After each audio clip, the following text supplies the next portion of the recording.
Hello guys, good morning. Welcome back to my YouTube channel. तो आज का अपना टॉपिक है सोइल इरोजन या मृदा क्षरण।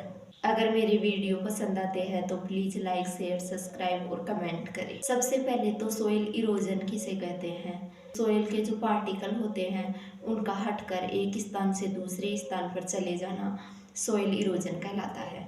सोइल इरोजन किसी भी साधन के द्वारा हो सकता है, जैसे वाटर एंड एयर। अब अपन डिस्कशन करेंगे सोइल इरोजन के टाइप्स पर। फर्स्ट है प्राकृतिक या नेचुरल इरोजन।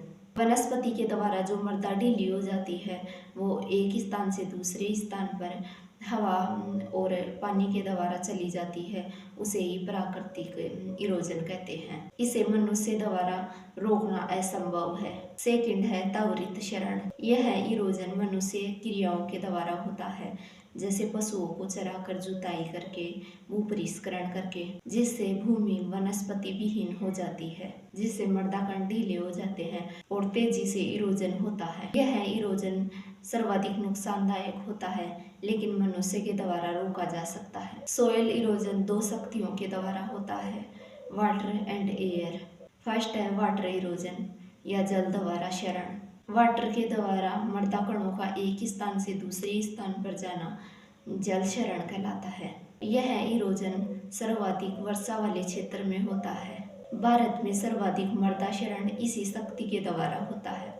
वाटर इरोजन चार प्रकार का होता है। फर्स्ट है बौछार या स्प्लैश इरोजन। यह वाटर इरोजन की प्रारंभिक अवस्था है। इसमें वर्षा जल के द्वारा मृदा कण ढीले हो जाते हैं। यह इरोजन वर्षा के आकार और गहनता से प्रभावित होता है। सेकंड है परत या शीट इरोजन। यह वाटर इरोजन की सेकंड स्टेज है। इसमें मृदा की जो ऊपरी परत होती है वो वाटर के साथ बहकर एक स्थान से दूसरे स्थान पर चली जाती है। यह कृषि के लिए हानिकारक स्टेज होती है, क्योंकि भूमि की जो ऊपरी परत होती है वह सबसे अधिक उर्वरक होती है, इसलिए इसे किसान की मृत्यु कहते हैं। थर्ड है रील इरोजन। वाटर इरोजन की यह थर्ड स्टेज है। इसमें ढलान की ओर पानी बहने लगता है और छोटी छोटी अंगुली नुमा नालियां बन जाती है। इस इरोजन को किसान कृषि क्रिया करके रोक सकता है। फोर्थ है अवनालिका या गली इरोजन। यह रील अवस्था की बढ़ती अवस्था है। इसमें नालियों की गहराई 9 सेंटीमीटर से भी अधिक हो जाती है। इसे कृषि क्रिया करके सुधारा नहीं जा सकता है। अब अपन डिस्कशन करेंगे जल क्षरण को प्रभावित करने वाले कारक। फर्स्ट है क्लाइमेट, जिसमें आता है वर्षा की गहनता, आवृत्ति और अवधि। अगर वर्षा जुताई के समय और अधिक हो जाती है तो वाटर इरोजन अधिक होता है। सेकंड फैक्टर है स्थलाकृति। अगर मृदा का ढलान अधिक है तो वाटर इरोजन अधिक होगा।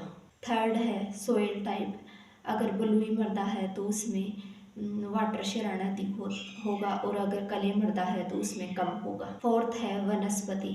अगर वनस्पति कम है तो वर्षा के द्वारा जल का सीधा प्रभाव कणों के ऊपर पड़ेगा, जिससे कटान अधिक होगा। अब अपन डिस्कशन करेंगे इरोजन को रोकने के सस्ते उपाय। फर्स्ट है समोच्च खेती। इस उपाय के अंतर्गत समस्त फसलों की बुआई एवं कृषि कार्य ढलान के विपरीत दिशा में करें। सेकंड है मल्चिंग। खेत को घास फूस, प्लास्टिक और कृषि डंठलों से ढककर इरोजन को काफी हद तक रोका जा सकता है। थर्ड है क्रॉप रोटेशन। भूमि को ढककर रखने वाली फसलें जैसे दलहनी और घासें, इन फसलों को फसल चक्र में अपनाएं। फोर्थ है ले फार्मिंग। फसलों के साथ घासें उगाना ही ले फार्मिंग कहलाता है, जिससे इरोजन कम होगा। इससे इरोजन को रोका जा सकता है। फिफ्थ है वृक्षारोपण। वर्षा के सीधे प्रभाव से मृदा को बचाते हैं, जिससे इरोजन कम होता है। सेकंड है इरोजन को रोकने के यांत्रिक उपाय। इसमें फर्स्ट आता है क्यारी या थाला। कंटूर के समांतर क्यारी या थाले बनाइए। सेकंड है कंटूर खाई बनाना। 60 सेंटीमीटर चौड़ी और 30 सेंटीमीटर गहरी तथा उपयुक्त लंबाई की खाइयां धरातल पर खोदे। यह 3 से 10% ढलान वाली भूमियों में उपयुक्त है। थर्ड है अधोभूमि की गहरी जुताई करें। सब सोइलर की सहायता के द्वारा मृदा की कठोर परत को तोड़ा जाता है, जिससे जल धारण क्षमता बढ़ती है, जिससे वाटर इरोजन कम होता है। फोर्थ है बेंच टेरिस बनाएं। यह 15 से 32% ढलान वाली भूमियों में अपनाते हैं। तो आज का अपना टॉपिक यहीं कंप्लीट होता है। नेक्स्ट क्लास में अपन स्टार्ट करेंगे विंड इरोजन या वायुक्षरण। अगर आपको मेरे वीडियो पसंद आते हैं तो प्लीज़ लाइक शेयर सब्सक्राइब और कमेंट करें।